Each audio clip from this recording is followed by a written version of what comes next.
amigos de JNTV, es momento de una entrevista. El Jurado Nacional de Elecciones lanza el libro breve Historia de la Esclavitud en el Perú. Hoy vamos a conversar con Carlos Aguirre. Él es historiador, además autor de esta obra. ¿Cómo está, señora Aguirre? Bienvenido. Muchas gracias, buenos días y encantado de estar aquí para hablar de esta nueva publicación. Muchas gracias por acompañarnos. Cuéntenos cómo ha realizado esta nueva publicación, también con el apoyo de qué instituciones. Ujú. Bueno, se trata de una reedición de un libro que inicialmente fue publicado por el Congreso de la República, por el Fondo Editorial del Congreso de la República, en el año 2005. Eh, Se hicieron dos ediciones y se agotó, de manera que hace años que estaba fuera de circulación. Y hace unos meses, a finales del año pasado, fui abordado por el director de publicaciones de la Universidad de San Marcos, interesados en hacer una nueva edición. Pues acepté con mucho gusto, por supuesto.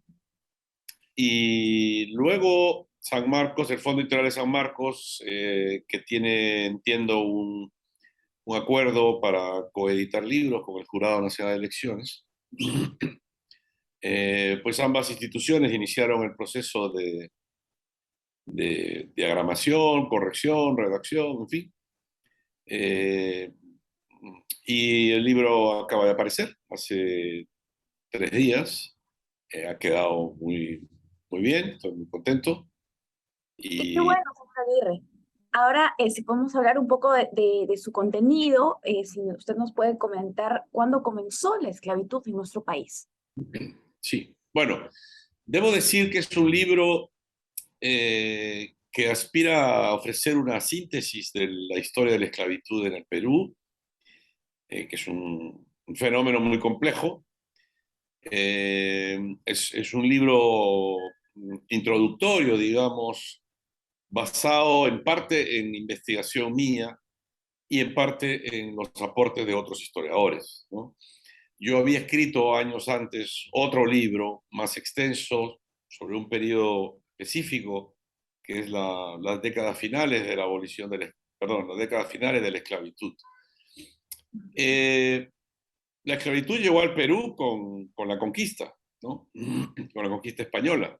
Es decir, la esclavitud de origen africano ya existía en Europa en, eh, desde hacía buen tiempo. Había un tráfico muy intenso. Y cuando los españoles llegaron a América, trajeron, trajeron esclavos. Eran ya parte de su estructura, digamos, socioeconómica. De manera que los primeros esclavos llegaron al Perú muy poco después de la llegada de Francisco Pizarro y el resto de conquistadores. Claro, y Y durante la colonia, ¿cómo eran las condiciones de estos esclavos negros? bueno, en general, obviamente muy negativas, unas condiciones de explotación. Sin embargo, hay variaciones que hay que tener en cuenta. El libro intenta prestar atención a este tipo de situaciones específicas. No todos los esclavos y esclavas, digamos, tenían el mismo tipo de relación laboral con los amos. No todos sufrían el mismo tipo de castigos o estaban sujetos a las mismas condiciones de opresión, ¿no? Eh, pero obviamente se trataba de una estructura de abuso, de explotación, eh, tanto en las ciudades como en el campo, es decir, en las haciendas y plantaciones, ¿no?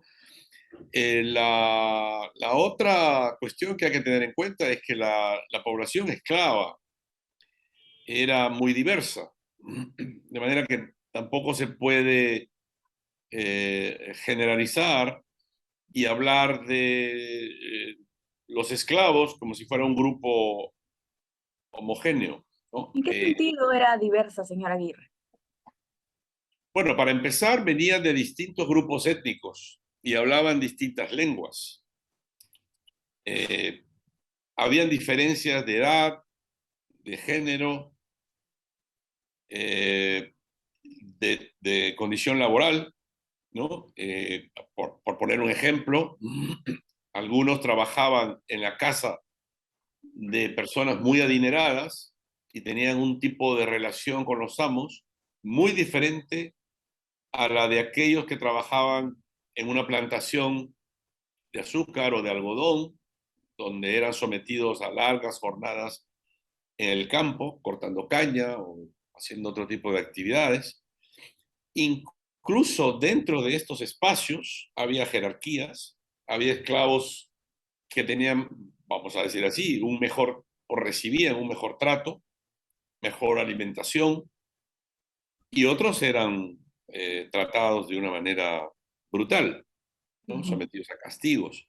De manera que sin, digamos, sin dejar de lado la idea de que se trata en todo sentido de una forma de explotación dirigida a seres humanos, a nosotros los historiadores nos interesa ofrecer todos los matices y las variaciones regionales, las variaciones espaciales y las variaciones en las relaciones humanas entre los esclavos y entre ellos y sus propietarios. Ajá. Aquí en el Perú, ¿cuánto tiempo, qué periodo de tiempo duró la esclavitud?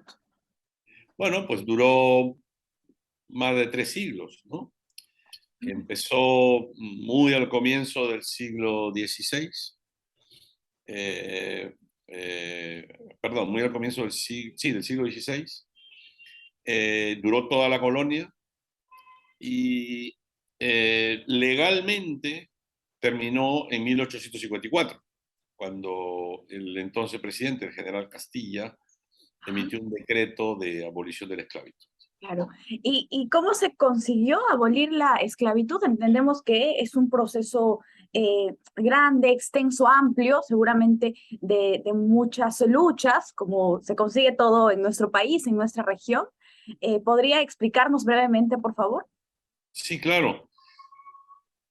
Se produjo lo que varios historiadores, y yo me incluyo entre ellos, llaman un proceso de desintegración gradual.